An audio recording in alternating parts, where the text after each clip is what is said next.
안녕하세요. 교육진담 수요 독서 시간입니다. 반갑습니다. 네, 저는 수요 독서 시간을 진행하고 있는 민우입니다. 네, 책배달부 곰 선생입니다. 네, 곰쌤의 파트너 최쌤입니다. 아 예, 제가 아무리 아파도 독서는 진행합니다. 아프시구나. 예, 좀 몸이 되게 많이 안 좋아졌어요. 코로나가 아니라는 것을 증명하기 위해서 독서 방송하는 거예요. 2주 후에 증명되지 않나요? 그게 아니라 뭐 다른 신체 부위가 상당히 좀 이렇게 많은 부분 돼서 걱정을 좀 다른 분들이 많이 하셔가지고 독서는 찍어야 되겠다. 그렇게까지 아픈 건 아닌데? 뭐 이런 생각이 들어서 방송 나오게 됐습니다. 얼른 나으시길 빌겠습니다. 뭐 나도 그렇고 싶어요. 네.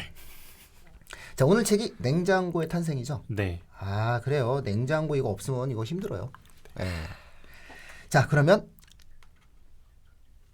2분 요약 시간 시작해 주시죠. 여러분의 기억 속으로 책을 배달해드리는 2분 퀵 서비스 냉장고의 탄생 시작합니다.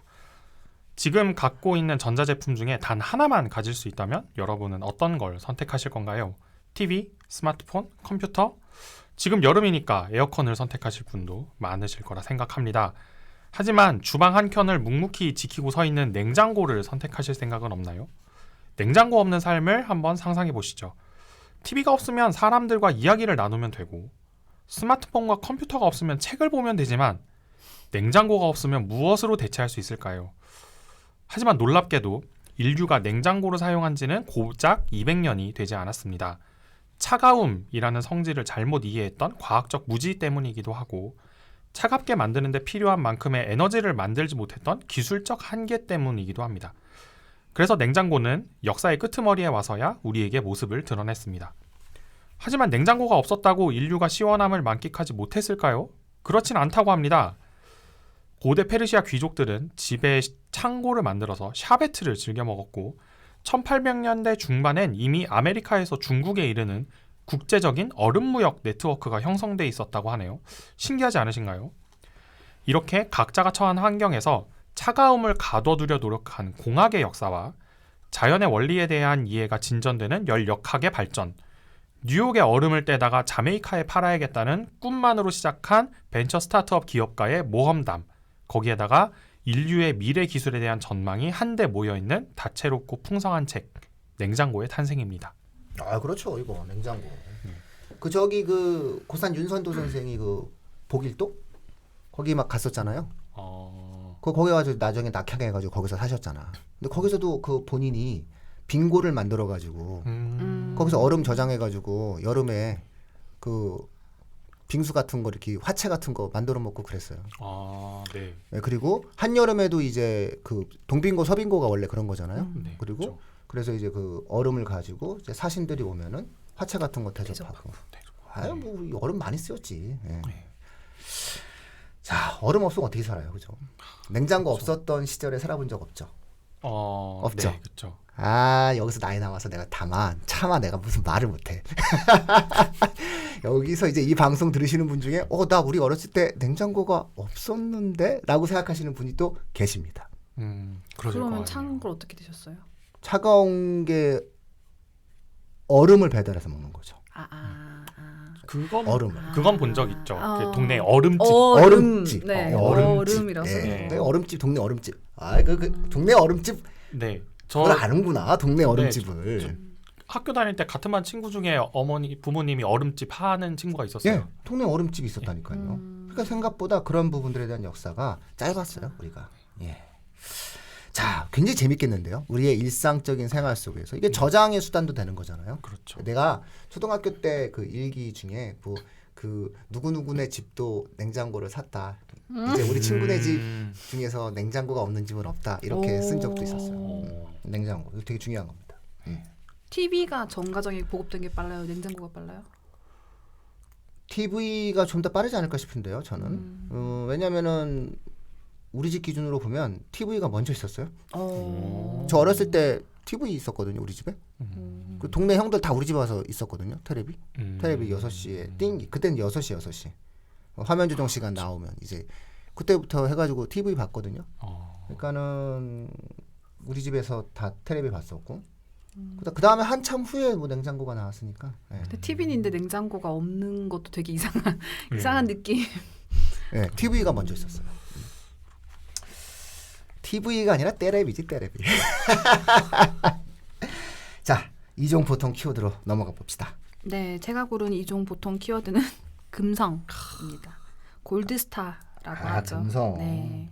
이게 럭키 금성이에요. 럭키 금성. 치약 만드는 럭키랑 금성사가 합쳐가지고 네, 맞아요. 예, 네. 구씨와 허씨의 연합 음, 재벌이었죠. 네. 그래서 이게 분할되면서 GS 그룹, 금성, 맞아요. 그렇죠. LG 그룹 이렇게 럭키 이렇게 해가지고 지금 LG랑 GS가 구분된 게 그래서 구분된 거예요. 그렇죠. 제가 요걸 고른 이유는 이 책을 보면서 그렇다면 우리나라에서는 언제부터 냉장고를 썼을까라는 생각이 들어서 검색했는데 최초의 냉장고가 금성 냉장고라고 합니다. 어? GR-120인데요. 1965년에 금성사에서 제조한 우리나라 최초의 가정용 냉장고로 이 부분이 재밌어요. 경기도 등록문화재 제560호예요. 그래서 저는 벌써 냉장고가 문화재가 될 만큼 시대가 많이 지났나라는 생각이 들었고 냉장실과 냉동실을 일체형으로 구성한 그러니까 문이 한 짝인 거죠. 한 번만 열면 되고 저장 용량이 120리터라서 네, 120. GR은 금성 리프레지레이터 뭐 그쵸. 이런 거 있죠. 그렇게 추측되네요. 그래서 미군 부대 사용하던 냉동기를 분해 연구하여 축적한 기술을 토대로 한국에서 자체 개발한 부품으로 만들었다고 합니다. 처음 시판 당시 가격은 86,600원. 와, 엄청 비싼 편이라고. 8만 원이면 이거 뭐 네. 65년에 8만 원. 공무원 몇 달씩 월급 됩니다. 지금으로 치면 소형차? 좀 더 되지 않겠어요? 어... 가치적으로 또 이때 아마 이 정도 돈이면은 압구정동에 있는 그 배추밭 많이 살 수 있었지 않았을까? 배추. 알았어야. 그때 당시 압구정 배추밭 뭐 잠실 과수원 좀 사지 않았을까 싶은데 냉장고 안 사고. 이렇게 저렴하지 않은 가격에도 불구하고 출시 보름 만에 냉장고 6,000대가 매진되는 등 굉장히 인기가 높았다고 합니다. 냉장고의 너비는 50cm. 너무 작죠, 그죠? 폭은 11.5, 높이는 52이고요. 그다음에 무게는 66kg. 너무 가볍네요, 그죠? 외관은 흰색이고 정면에 은색 손잡이 그리고 문 상단에 당연히 골드스타라고 새겨져 있고요. 오른쪽으로 당겨서 문을 여는 방식으로 문짝의 뒷면에는 각종 병 등을 보관할 수 있는 공간. 이건 예전부터 있었던 것 같아요. 그래서 본체 부분에 가장 상단에 냉동실이 있고 밑에 냉장실 칸별로 있는 건 지금이랑 비슷한 것 같습니다. 이 냉장고가 이제 경기도 등록 문화재가 된 이유는 한국 기술로 개발한 최초의 가정용 냉장고이기 때문이고 이후 냉장 기술 및 실내 냉방 기술 발전의 토대가 되었다고 합니다. 가전제품 생산 기술이나 산업 발전의 변천사를 보여주는 유물일 뿐만 아니라 한국인들의 식생활에 직접적인 영향을 미친 제품이라는 점에서도 역사적 의미를 지닌다고 하네요. 현재는 경기도 이천시에 있는 LG에서 보관 관리하고 있고 2013년 8월 27일에 문화재로 지정받았습니다. 이거 한번 보러 가야 되겠네. 우리 집 냉장고도 버리지 않았으면은. 그래서 저는 이거 사진 봤는데 되게 좀 너무 볼품 지금 봐서 되게. 저 솔직히 말할게요. 저희 네. 집 최초의 냉장고는요. 네. 화신 소니였습니다. 소니. 그때 당시 그냥 소니가 아니라 화신 소니 이런 냉장고였어요. 그 수입 업체 이름이 아마 화신이었을 것 같아요. 그렇죠? 그래서 아마 네. 소니 냉장고를 수입해서 아마 팔았었던 것 같아요. 그래서 우리 어머님께서 반드시 화신 소니를 사야 된다라고 하시면서 왜요? 우리 어머님 기억 못 하실 거예요 지금. 왜 근데 화신손이에요? 저희 어머님 성향이시죠. 취향. 취향. 저는 닮지 않은 우리 엄마의 취향. 우리 어머님 오늘 생일이신데 엄마 생일 축하해요. 하트 좀 달아달라고. 제가 정신이 아프다고 지금 생각하는 거 아니야? 시청자분들 진짜 몸이 아픈 거예요. 예. 자 그러면 곰쌤이 이야기하시는 이종 보통 키워드 시간 들어가십시오. 네. 제가 선택한 키워드는 환경오염입니다. 이 냉장고 때문에 환경오염이 더 심해졌다 혹은 사람들이 뭐 버리는 쓰레기가 많아졌다 이런 생각이 생태 환경을 신경 쓰시는 분들 사이에서 좀 일반적으로 자리 잡은 게 아닐까 싶어요. 특히 이제 한 7년 정도 전의 얘긴데 그 이제 우리 이제 독서 방송을 보시는 분들이라면 아실 만한 강신주라고 하는 철학자이자 연구자가 있는데 이분이 신문에다 칼럼을 연재를 했는데 냉장고가 인간성을 파괴한다라는 그래서 그 중간에 어떤 링크가 있냐면은 이제 냉장고에다가 물건을 쌓아두고 그거를 이제 처리하지 않고 그냥 버리게 되고 이런 게 이제 자본주의 상품 생산에 뭐 어쩌고 저쩌고 이런 글을 기고를 하셔가지고 논란이 좀 된 적이 있습니다. 근데 저는 이 글을 보면서 그걸 그래서 이분이 냉장고를 버려야 된다 이런 식으로 결론을 맺고 글을 끝내시거든요. 근데 저는 냉장고를 버리는 것보다는 그냥 그 안에 있는 음식물들을 잘 이제 다 먹어서 없애고 뭐 유통기한 지나서 버리는 음식물들을 좀 줄이면 되지 않을까? 뭐 이 정도로 생각을 하면 될 것 같은데 이분은 좀 과격하게 주장을. 저 과격한 사람 하셨죠. 별로 안 좋아해요. 네. 아니 기계 부셔서 없애라는 거랑 뭐가 달라? 이 냉장고 없이 어떻게 살아? 집에 냉장고 몇 대 있어요? 한 대? 집에? 저는 가족과 같이 살고 있어서 2대 있습니다. 그렇죠. 네. 네, 저 3대 써요. 그러니까 보통 냉장고 한 대 쓰잖아요. 큰 거. 그렇죠? 요즘에 이렇게 큰 거 뭐 양문. 네, 양문형 쓰고 그다음에 김치 냉장고 하나 그쵸. 쓰고 네. 그리고 냉장고 하나 또 있어요. 제가 하도 술을 먹으니까 예. 술 보관하는. 아니요 헛개수 헛개수와 탄산수를 보관하고 컨디션 이런 거를 보관하고 애들은 또 아이스크림 먹어야 되니까 아이스크림 보관하는 냉장고가 따로. 그러니까 이게 쓰다 보면 되게 많아지거든요. 네. 맞아요. 근데 이제 문제는 뭐냐면은 이게 낭비를 불러일으키는 거는 맞아요. 그렇다고 해서 극단적인 주장은 좀 우리가 우리 사회에서 좀 물론 이분 생각이시니까. 네. 예, 근데 이분 냉장고가 생각이시니까. 그걸 이제 보여줄 수는 있는 것 같아요. 근데 예. 만약에 여름에 냉장고가 없으면 음식이 상해요. 그리고 김치는 어떻게 담가 먹을 거며. 자꾸 이렇게 이런 주장이 오히려 자연 친화적인 삶에 대한 사람들의 왜곡된 문화를 불러일으키는 건 좀 아닐까라는 좀 제 개인적 아쉬움이 있는 거죠. 네, 저도 그런 부분에서 공감을 했습니다. 그러니까 이렇게 얘기하다 보면은 환경에 대한 보호를 주장하는 사람들의 생각은 지극히 과격적이고 비현실적이라는 생각이 든다는 거죠. 그렇죠. 그래서는 안 되는 거예요. 오히려 냉장고에 있는 냉매가 지구 온난화에 굉장히 심각한 그 요소를 차지하는 거니까 냉장고를 버릴 때는 잘 버리자 뭐 이런 거. 그리고 오히려 그런 쪽이 훨씬 낫죠. 가능하면 너처럼 이렇게 그 헛개수 보관 창고 같은 거 하지 말고 좀 술을 덜 먹어라. 이런 정도로 끝을 내야 되는 거지. 쓰지 말자. 그러면 고기는 맨날 푸주간 가서 사 먹어야 돼요. 정육점 가서. 그렇게 되죠. 예, 그리고 얼음도 없이 이런 어떠한 생각들이 오히려 사람들로 하여금 환경 오염과 환경 보호에 대한 내용을 되게 어렵고 이념적으로만 만드는 게 아닌가라는 좀 아쉬움 속에서 좀 네. 제가 또 한마디 했습니다. 네. 저는 오히려 그렇게 음식물을 보관하는 것보다 더 문제는 전기라고 생각해요. 냉장고가 네. 전기를 엄청 많이 잡아먹고 24시간 돌아가니까 네. 그게 2대 있고 3대 있고 이렇게 되면은 전기 사용량이 엄청날 거란 말이죠. 근데 이 냉장고를 처음 그러니까 냉각 기술이라고 하는 게 처음 만들어졌을 때는 이 되게 이 책을 읽으면서 되게 신기했던 부분인데 증기기관으로 했다고 하더라고요. 그러니까 증기를 데펴가지고 식히는 거예요. 기껏 열을 가한 다음에. 근데 이게 전기로 교체되는 게 1900년대 초중반. 특히 이 전기로 교체되는 과정에서 이제 톡톡한 양산형 냉장고를 만드는 역할을 했던 회사가 이제 제너럴 일렉트로닉이라는 그렇죠. 이제 그 회사인데 산업혁명 이후 새로운 건 다 미국이 먼저 시작해요. 지금도 마찬가지예요. 지금도. 근데 그러다 보니까 전기를 사람들이 이제 계속 쓰게 된단 말이에요. 심지어 이제 전기로 막 차도 굴리고 뭐 밥솥도 만들고 이런 일들을 하는데 과연 이렇게 쓰이는 전기가 그냥 만들어지느냐? 뭐 그렇지 않다는 건 우리가 다 알고 있습니다. 물을 댐에 가뒀다가 흘려보내는 건 오히려 좀 얌전하고 자연 친화적인 방면에 속하죠. 뭐 석유, 석탄, 뭐 가스 태우고 심지어 원자를 쪼개고 이런 걸 하는데 이런 거 하면은 당연히 폐기물이 발생한다는 거 우리는 다 잘 알고 있습니다. 근데 그럼에도 불구하고 제가 생각할 때 조금 위험한 트렌드인 것처럼 보인다라는 거는 모든 걸 전기로 하려고 한다는 거예요, 사람들이. 왜냐하면 전기는 일단 인프라만 깔아놓으면 굉장히 편하게 쓸 수 있기 때문에. 그래서 예전에는 뭐 그 태우거나 혹은 다른 방식으로 하던 작업들도 전기로 하려고 하고 그러면은 전기 생산량은 늘어나야 되고 그러다 보면은 발전소를 짓고 뭐 그러다 보면 결국에는 우리가 냉장고에 음식을 쌓아놓는 것과는 정말 비교도 되지 않을 정도로 환경에 엄청난 타격을 미치게 되는 건데 과연 이걸 우리가 그냥 편하다는 이유만으로 그대로 두고 봐야 될 것인가. 이 부분을 좀 생각해 봐야 될 것 같아요. 그래서 저는 지금 특히 요 시점 언택트 시대를 맞이해서 전기 사용량 정말 폭증하고 있잖아요. 다들 인터넷이나 뭔가 그렇죠. 다른 걸로 이제 전기를 많이 쓰는 방향으로 계속 가고 있다 보니까 근데 한 번쯤 멈춰서 생각해 볼 필요가 있는 시점이 되지 않았나라는 생각이 듭니다. 우리가 전기를 과연 이런 방식으로 계속 사용해도 되는가?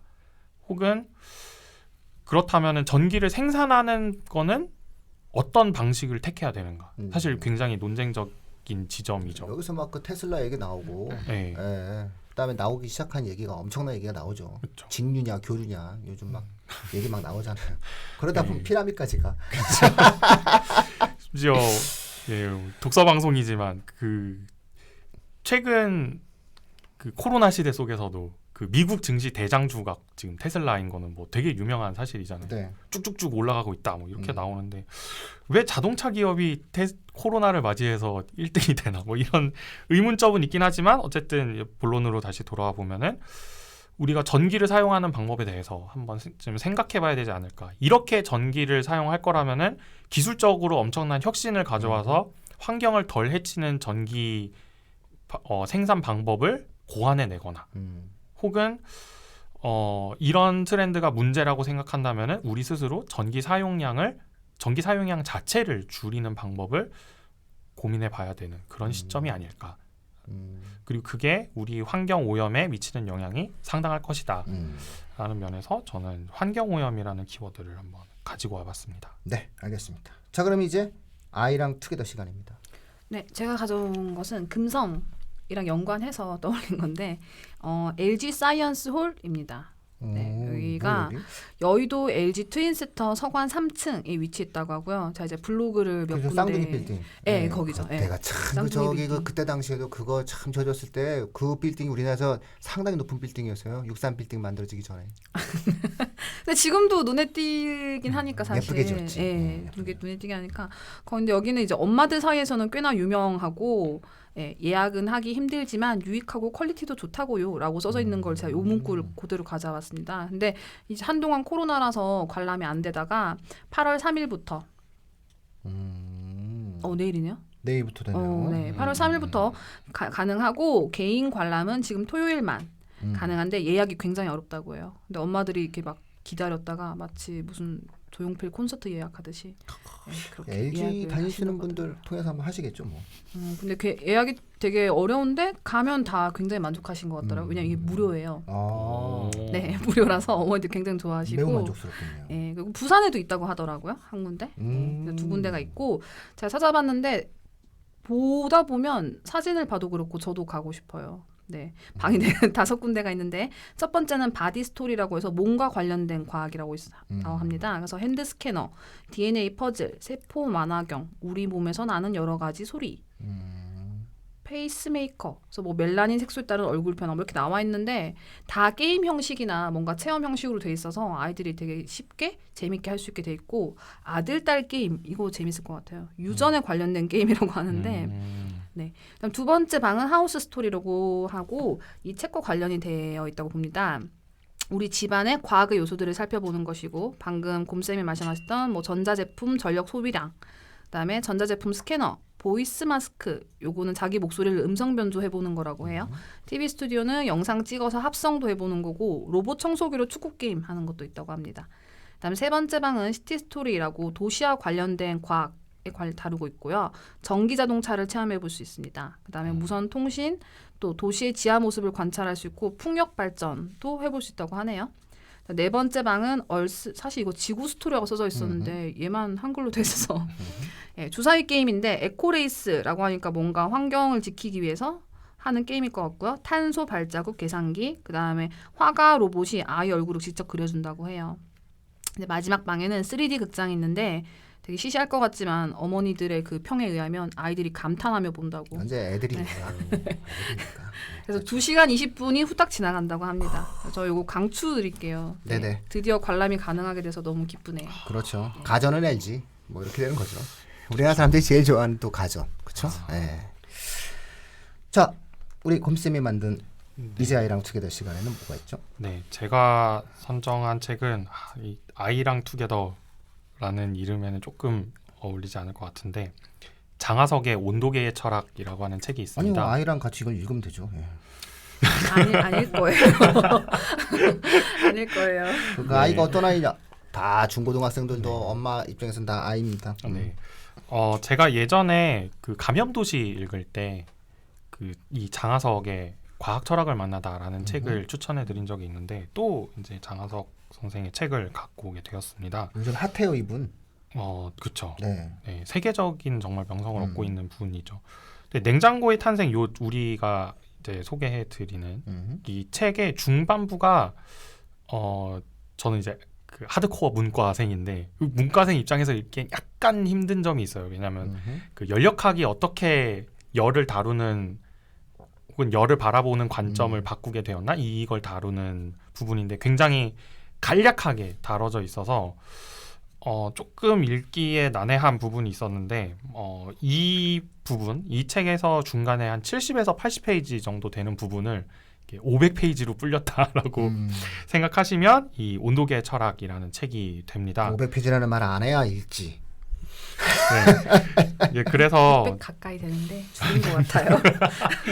아유, 그렇진 않습니다. 그러니까 각주 빼면 400대로 들어갑니다. 아이고, 각주가 100페이지면 뭐 이걸 어떻게 읽습니까? 네, 그래서 조금 이제 두께도 있고 난이도가 있기 때문에 이제 과학에 관심이 많은 중학교 이제 3학년 학생이나 이과 준비하는 고등학생 친구들이 읽으면은 굉장히 많은 정보를 얻을 수 있을 것 같은데. 그럼요. 이거 우리가 꼭 중학생들만 이 방송하는 게 아니라 네. 고등학생들한테는 이 책 추천 많이 해야 되겠네요. 그렇죠? 네. 이제 이 책의 내용을 뭐 간단히 말씀드리면 옛날에는 마치 사람이 착하다 나쁘다 하는 것처럼 차갑다 뜨겁다라고 하는 걸 이제 질적 특성으로 간주를 했었는데 이거를 양적 특성으로 이해를 하고 그래서 우리가 온도를 측정을 해서 그리고 이 대코로나 시대에 우리가 거의 매일 하고 있는 그 체온을 잰다라고 하는 요 개념 우리의 체온이 36.5도다라고 하는 요 말을 할 수 있게 되기까지 과학사에서 200년 정도 동안 어떤 일이 있었나를 이렇게 쭉 풀어낸 책입니다. 그래서 굉장히 많은 정보가 담겨 있기 때문에 이제 방금 제가 말씀드렸던 그 위치에 해당되는 친구들 그리고 학부모님들께 추천을 드릴 수 있을 것 같습니다. 알겠습니다. 자, 뭐 요 정도 내용 지나가면 이 냉장고에 관련된 탄생 요 책에 관련돼서는 좀 흥미로운 책이다라고 아마 생각을 아마 하시게 될 겁니다. 아마 그 일상적으로 존재하는 구체적으로 흘려갈 수 있는 사물로부터 만들어지는 과학적인 원리 그것이 만들어지고 있는 다양성에 대한 의미 뭐 이렇게 찾아갈 수 있는 책이기 때문에 이런 책은 좀 하나 사서 읽어본다면은 인식의 확장에 상당히 큰 도움이 된다. 이렇게 우리가 볼 수가 있어요. 그래서 스쳐 지나가는 것들 속에서의 의미를 부여하는 것이 앞으로의 시대에서 우리가 좀 유능한 학생이다라는 평가를 하잖아요. 그러니까 최근에 유능한 학생이 어떤 학생이냐면은 일상적으로 흘러가는 것들 속에서의 새로운 형태의 의미를 부여하고 그 속에서 새로운 형태를 재구성하는 이게 사실 창의성이거든요. 그래서 그러한 창의성을 길러줄 수 있는 책이다. 이렇게 저희가 소개해드릴 수 있을 것 같습니다. 자 그러면 네, 예, 이렇게 여름 특집 첫 번째를 마치게 되었고 저희가 다음 주에 볼 책은 오민혁 작가의 단편집 화점입니다. 이거 뭐 엄청 네. 2015년이죠? 5년, 6년 이때에 걸쳐서 이 웹툰계를 강타한 강타죠, 강타. 네. 아주 훌륭한 작품들이 실려 있는 단편집이라서 이제 한여름에 이제 시원하게 발 담그고 보시기에 좋을 거라 생각합니다. 또 깨알같이 홍보하시고 자 그럼 마무리 지어주시죠. 네.